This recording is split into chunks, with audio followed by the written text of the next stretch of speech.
Guessing. Am I the only one who feels like I'm in a dystopian future movie from the 80s every time I hear Republican frontrunner Donald Trump? You know what I mean?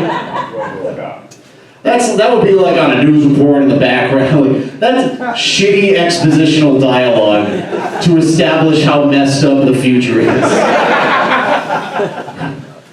I was watching that in 1985, like something went wrong. It looks like we're getting the Trump versus Clinton election that everybody didn't want. Well, what you were all doing. But Chelsea Clinton and Ivanka Trump, still friends. I know you were all worried. But there was an article. Yeah, even though their parents are running for president against each other, the two richest white girls in the world, the two people who will be most unaffected by the results of this election, have somehow managed to put their differences aside and continue to braid each other's hair while they count their money. I don't know. The presidency is weird because it's the only job where for some reason it's tempting to hire someone who doesn't know how to do it. Right? Right? Everyone wants an outsider. They're given these options, like Hillary Clinton was married to a president, she's been Secretary of State, she's been a senator, she's been there for years, she knows all the world leaders. Bernie Sanders was a senator and a congressman and a mayor, he's gotten all this stuff done, he knows what he's doing. But Trump's really angry. I think we could use an asshole. The American public's like the crazy boss in a movie who hires the protagonist against his better judgment, right? You showed up late, you're underdressed, you insulted my wife,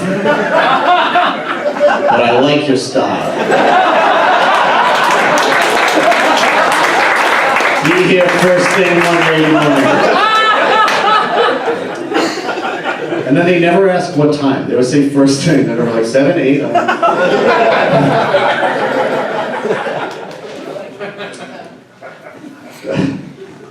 Donald Trump hates political correctness. That's his big thing.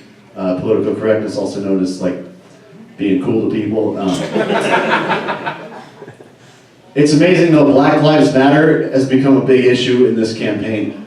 Presidential candidates are talking about black people. Can you imagine? Like, they didn't talk about black people as much when Obama was running. But every time I bring up Black Lives Matter, there's always that person in the room who has to go, actually all lives matter? Yeah, all lives matter. Yeah, I just came up with that. Why would I say Black Lives Matter if it meant only black lives? I'm not, you see my face, right? You're not giving a lot of credit to the white supporters of this movement. You think we're out there going, we don't matter, kill us all, save the black people. That's what we're saying. That's what this is. It's this stupid terminology that comes up in these conversations. You got all lives matter, reverse racism. That's a fun one. Reverse racism. Now, if you don't know that one, reverse racism is basically like say like a black woman sings at the Super Bowl and white people think that's racism. That's basically the best way to describe it.